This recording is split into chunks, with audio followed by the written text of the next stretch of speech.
I'm Catherine McLean, founder and CEO of Dylan Green. I'm very excited today to have BlueWave with me, Trevor Hardy and Safiyyah Khan. Welcome. Thank you. Hi, Catherine. So tell us a little bit about yourselves. Yeah, thanks, Catherine. My name is Safiyyah Khan. I am a VP of Marketing at BlueWave Solar. My background mostly involves strategy, launching new products, and kind of always a heavy emphasis on helping our company or any other company I've been at be more mission-driven and have more impact apart from just its bottom line. Thanks, Safiyyah. Catherine, I'm Trevor Hardy, CEO and co-founder at BlueWave. My background is primarily in real estate private equity.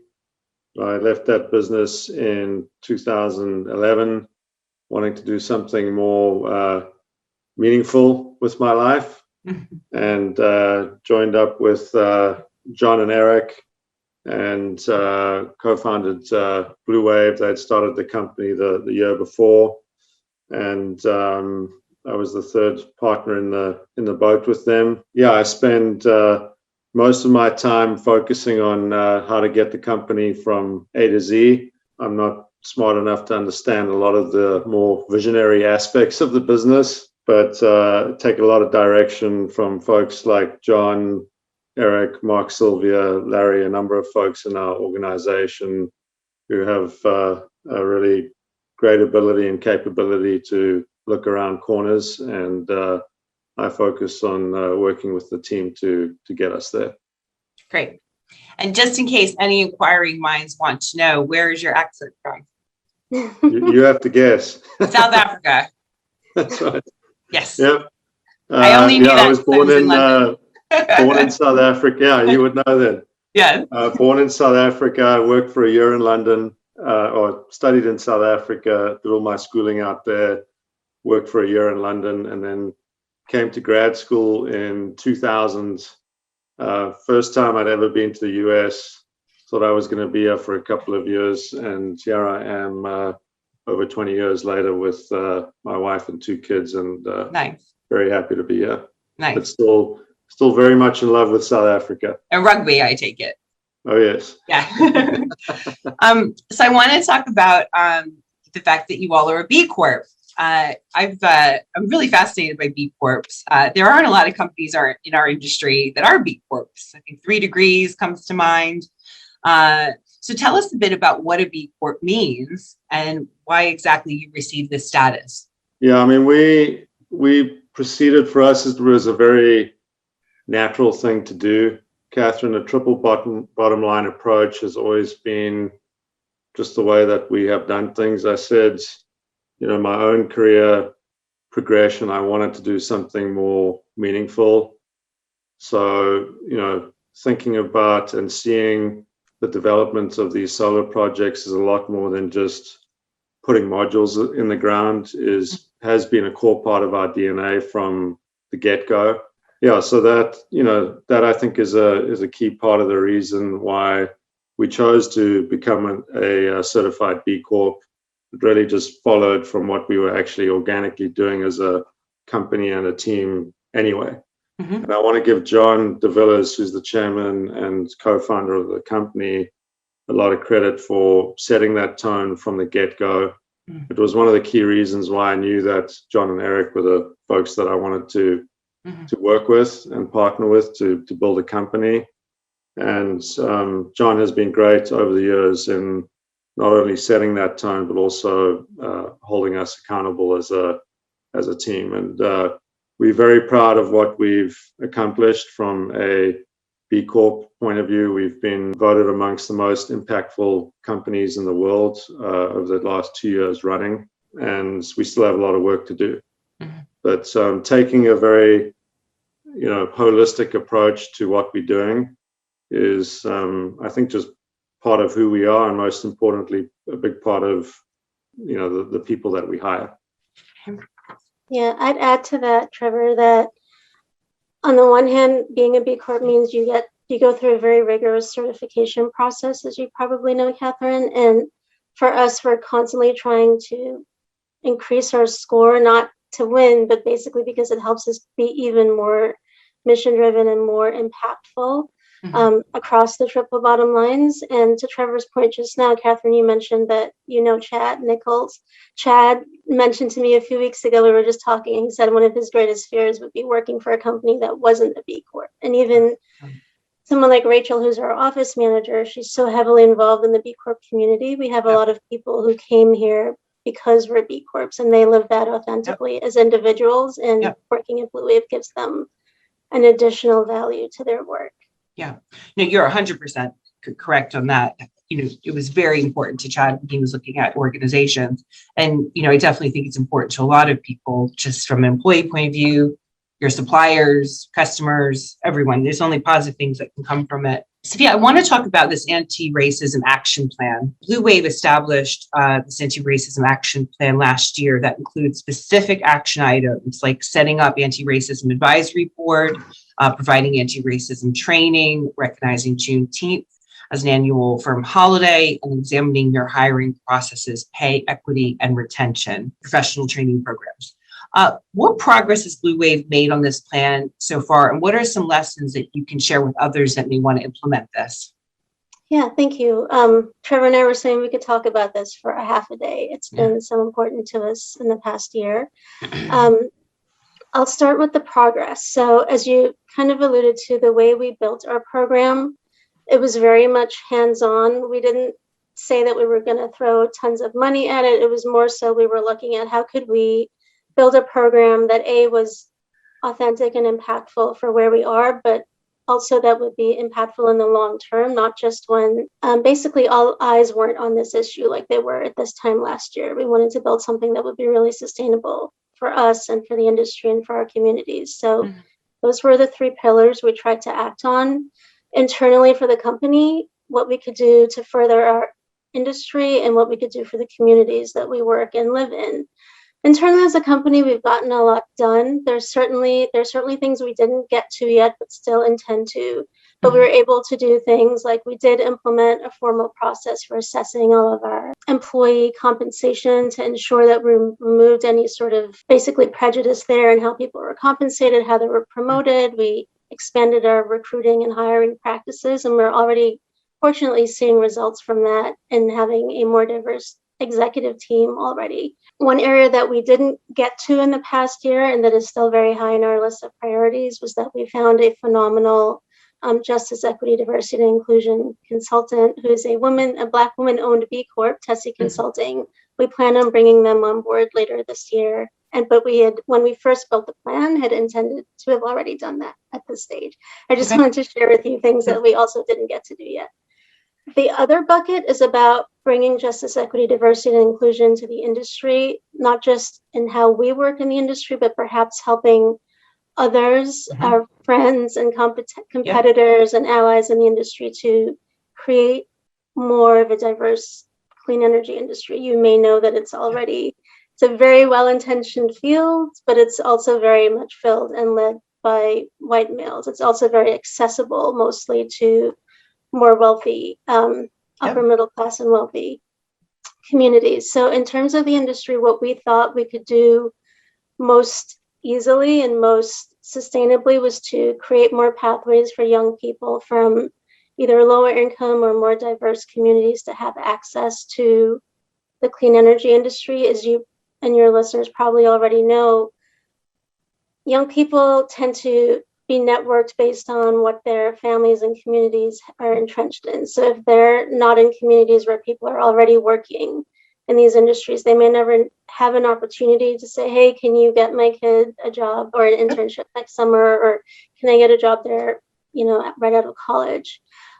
So we have partnered with multiple organizations, the Private Industry Council in Boston, Enroot, All in Energy, to work on creating internships for youth from lower income groups and people of color and just the more urban parts of Massachusetts, so that we're getting more high school students and college students coming in to our internship programs. And the other thing that we've been able to do is to really work on our policy team to push more for policies that create more accessibility for Black, Indigenous, people of color, and lower income people to community solar. This is something not just BlueWave, honestly, but the industry has been trying to solve for many years. And it's never been really been possible for us to get the policies aligned with the investors who really own the projects and determine a lot of what we can do with the projects, and then how we're able to go out into the field. So for instance, being able to have a fully functional bilingual community solar project is something that we're now able to do, and we weren't able to do in the past. Or even on the development side, being able to provide the right incentives that are supported by the policies to do so. A lot of that has been happening in the industry, but also we take great pride in our policy team that's been pushing quite a bit of that. And then the third bucket is how we bring justice, equity, diversity, and inclusion to our communities. We hope that the work we do by default helps the communities, but as you know, the communities that are most affected by climate change and fossil fuels tend to be brown and Black communities and lower income communities. And as I mentioned earlier, those are also the communities that have the least access to clean energy. Yeah. So by default, we're hoping that our work impacts that and our ability to prioritize working in those communities. We've also started doing things like where we're building projects, acknowledging the Indigenous peoples' lands who we're building on, and we're at the nascent stages of starting to work with the Indigenous peoples on some of those lands where we're starting to build on. We have our first pilots with that happening now. And then another thing that we've done with our anti-racism work over the past year, which was very much driven by volunteers within the company. We didn't go out and hire people to do this work. We just all carved out extra time to do these things. But since last year was a really important election year, we worked heavily with the elections and the census as well to do phone banking, letter writing, educating people on and supporting representatives who were overtly anti-racist and who were also overtly for environmental justice and clean energy. Those are some of the high-level areas where we have succeeded to date, or we've made progress to date, and there are a ton of things that we've learned, and a ton of areas for us to continuously improve. Trevor, I was thinking maybe you could share some of the lessons we've learned from your perspective. Sure, and I'll just hop on a couple of, we could chat a long time about this, Catherine, and I would just frame, I want to give Safiyyah a huge amount of credit for being one of the many folks in our company who has really risen to the occasion, unsurprisingly. And as leaders of the company, what we tried to do was create, I think one of the most important things we did was open up the space internally as a company, as a team, to enable this to grow and enable this to happen. We wanted this to become, to Safiyyah's point, something that was not a flash in the pan, but meaningful and sustainable engagement from us as a team.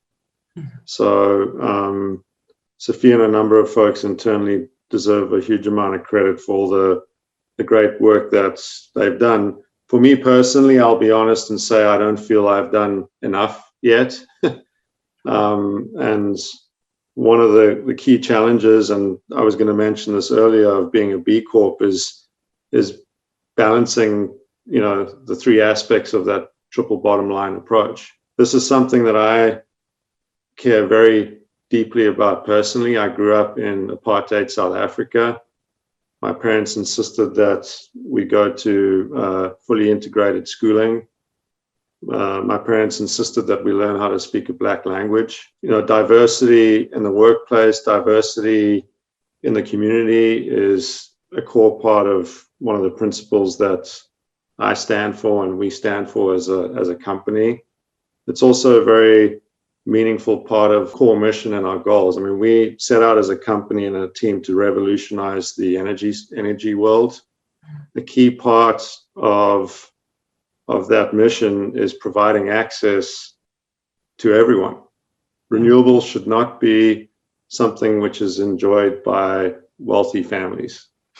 It should be, that is a core part of what we feel renewables stand for is truly access for everyone.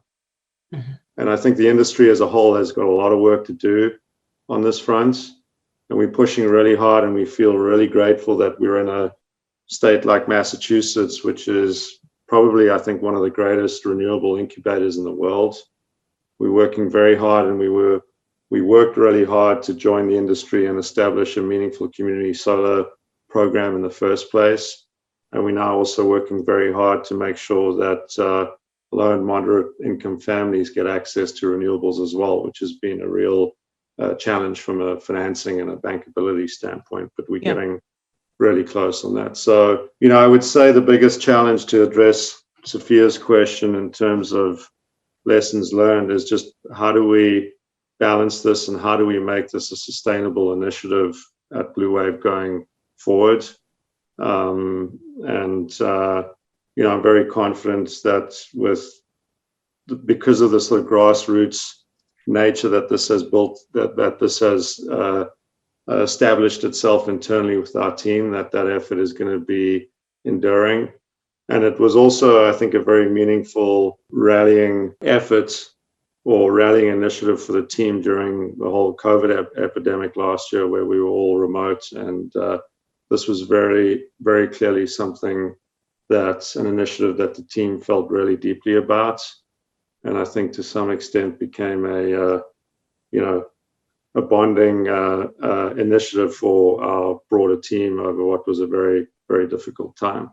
Yeah. So, sorry, Trevor, I was going to build on that and say that people, not just at BlueWave, people everywhere felt like they wanted to do something but didn't know what was in their place to do or didn't know how to even make a difference.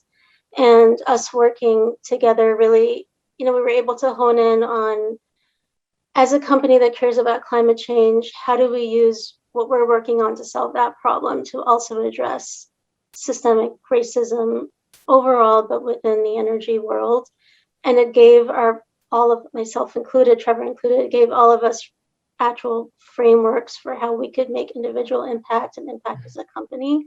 So as an employee, for me too, it was, even though we took on a lot of extra work, as this group of volunteers, it has been and continues to be really meaningful to us.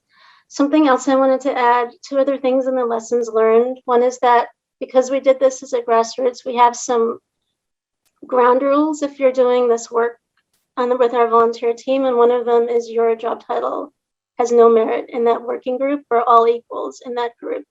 And part of that was to ensure, the reason we have systemic racism at all is because we have hierarchies of power that have favored certain groups over others. And we wanted to ensure that the way we worked on this work, we literally call this the work because we think it's the most important thing we could be doing, that we removed hierarchies while we were in those groups. So if Trevor showed up one day, he might have to do a spreadsheet for someone who is many layers his junior in the rest of the company, The other thing similarly that we learned was that, again, systemic racism and environmental injustice has a lot to do with separation, not having empathy and not being able to collaborate with the other.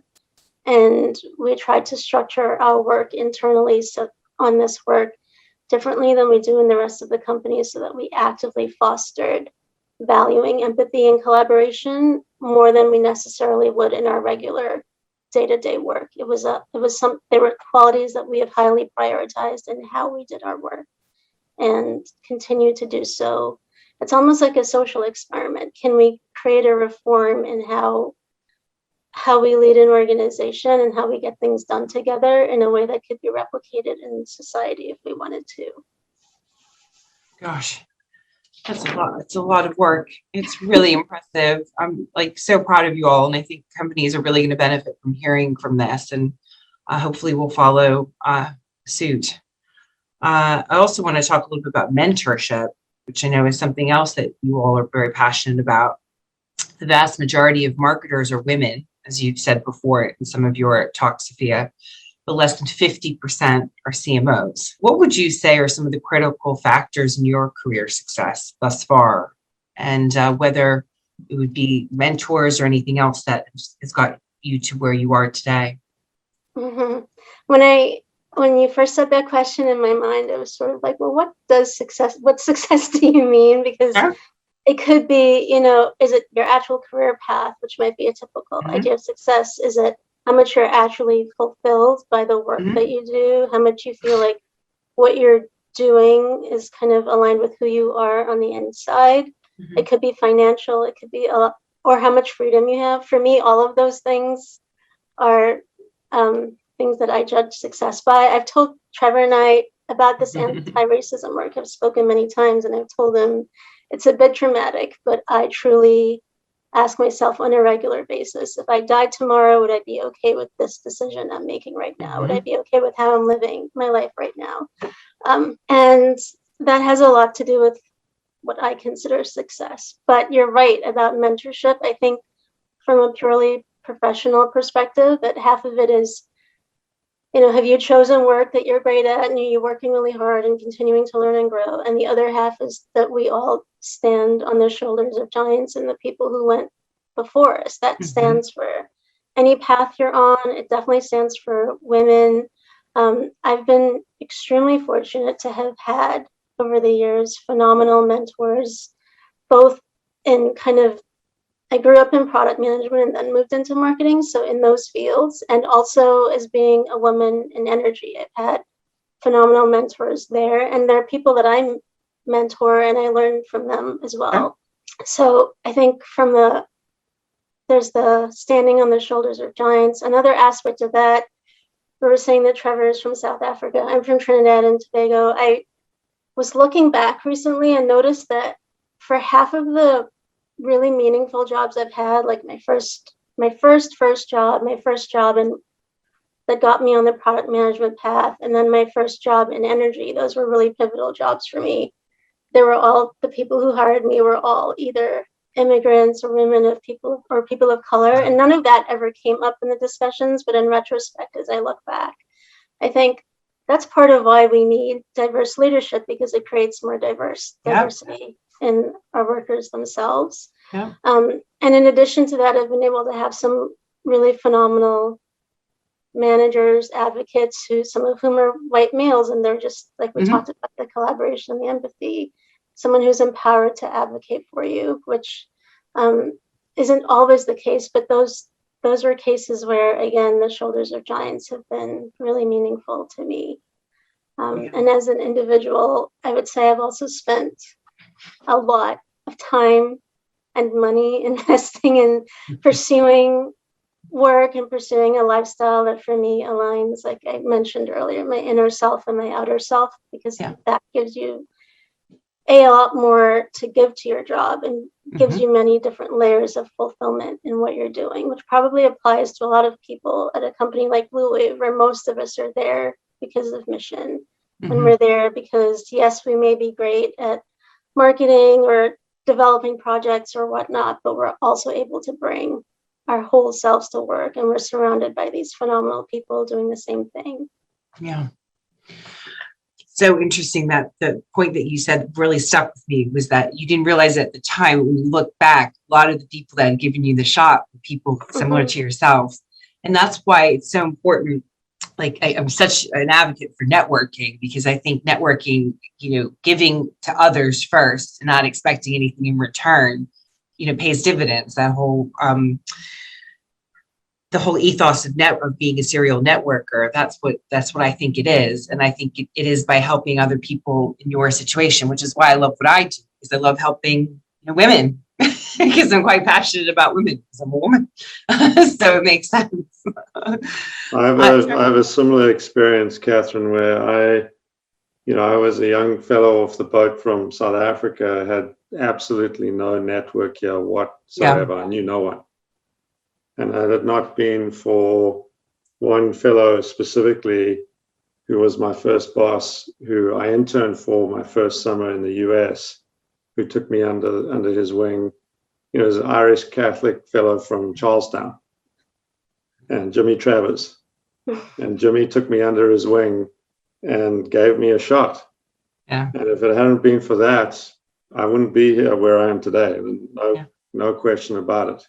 Yeah. And I've been incredibly fortunate to have a number of mentors over time, anyway, my life could have turned out very, very differently had people not given me a crack, despite probably not even knowing where South Africa was, some of them, at the time, before I educated them. Probably think you were from Australia. Yes. So I want to finish with a question about solar.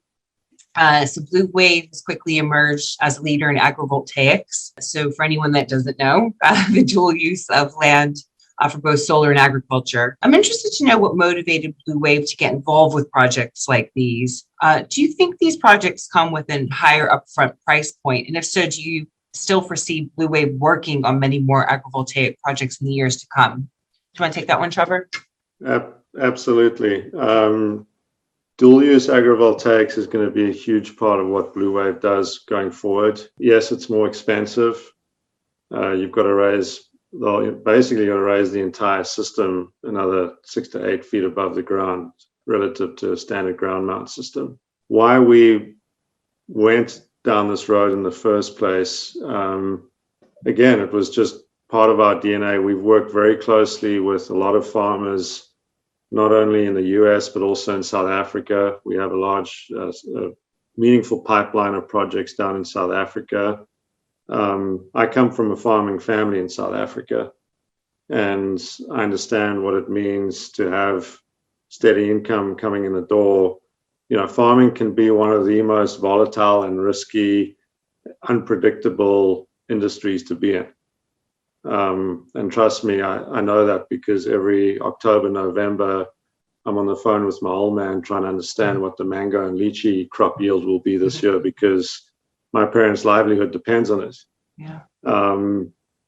So, I think, again, it was just really part of our DNA. We saw a lot of value. We wanted to work and expand our ability to work with farming families. We also saw it as a great avenue to address a lot of brewing concern about land use in tighter markets like Massachusetts, Maine, anywhere in the Northeast where land is at a premium. Yeah. We understand why communities don't want to see, a lot of clear cutting and other impacts from traditional ground mount solar. So, just like Safiyyah has really stepped up, and a groundswell of internal support on the JEDI front. We've also had a number of folks. Drew Pearson deserves a lot of credit internally, who really stepped up, incredibly passionate about dual use solar. We've worked and engaged very, very early on with not only the DOER, but also American Farmland Trust, University of Massachusetts, a number of organizations to, really push this forward. We're incredibly proud right now to be under construction with a 3.5 megawatt facility, dual use facility, in partnership with AES in Grafton, Massachusetts. That also has DC coupled storage integrated. Mm-hmm. And that project should be done within the next few months, hopefully. That is the 4th project that we are doing with the Knowlton family. And I stood on that hill in Grafton probably 7-8 years ago with Paul Knowlton, when they were really in tough shape, and figuring out how they as a family could continue to hang on to this land that I believe had been in their family for 3 or 4 generations. Wow. And just incredibly proud of that effort, and we think is going to be just a big part of what we do as BlueWave going forward, and frankly what the industry should be doing going forward as well. It is a total win-win-win for everyone involved, for the local community, for land use, for agriculture, for renewable energy, for grid integration if you integrate battery storage. It is tough to understand why we aren't doing more of this, and it's going to be, we have a very large portfolio of dual use assets that we are working on in Massachusetts. We are also pursuing this on a voluntary basis in markets like Maine. We're under construction there with about a 3 or 4 megawatt project in Rockport, where we're working with a blueberry farmer. really using that as a test ground to understand, the impact not only of the operations of the system, but also the construction of the system on an existing blueberry farming operation. So there's a lot to learn for everyone to learn, but obviously also tremendously meaningful to me personally. And my dream is to one day put up some kind of a dual use system on our farm in South Africa. There's not the same kind of support out there from an economic standpoint as there is in the US, but hopefully we can make that happen at some point. It would give my father a lot of joy and pride, I think. Well, I've learned so much from you both, and I thank you so much for sharing your stories and your time with me today. Thank you too. It's been really wonderful to spend this time with you and to talk about these topics that we hold so near and dear to our hearts. Yeah. Thank you, Catherine. I really appreciate it, and great to spend time with you.